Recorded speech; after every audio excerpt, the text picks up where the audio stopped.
golden, crispy, and perfect for dipping. Let's make this.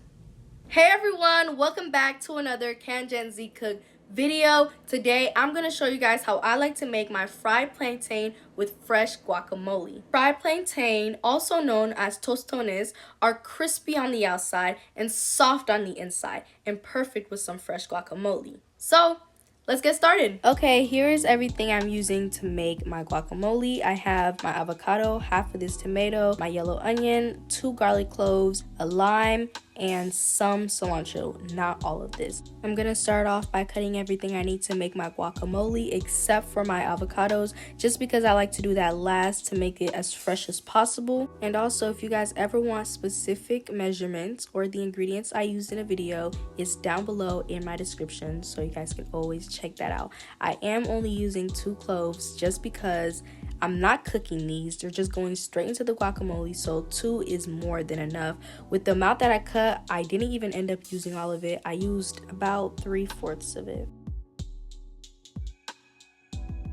Cilantro is already a very strong herb, so I didn't use much, and I wanted to let you guys know the best way to cut cilantro is to fold it in half or as much as time as possible and just chop. Once I finished cutting everything I needed for my guacamole, I'm adding my oil to my pot just so it can start getting hot, and I'm cutting these yellow plantains that I bought just because I like them a little sweet. And once I finished cutting them, I added them to some salt water and then into my oil on medium heat, just so we don't spike these plantains when we first put them. We don't want to add them in there for them to get really crispy and burned on the outside and not cooked on the inside. We do not want that. They only need to be in there for around 7 to 8 minutes. Almost as soon as they're out of the oil, I use my plantain presser to squeeze these bad boys down. And y'all see how beautiful these look? Yup, this is why I cut them a little slanted, just so that they're longer and bigger and they can hold more guacamole. And I will say this again, it is better to press these while they're still hot. I press them till they're about this thick, just to refry them in the oil on high heat for less than 5 minutes, about 3 minutes at most. And once I take it out of the frying oil, they should look golden, beautiful, crispy, and ready to eat, okay? Now that all my plantain is done, for the last step, we're gonna cut up all my avocados, add them to this huge bowl, because it's gonna make a lot of guacamole, guys. I'm not gonna lie.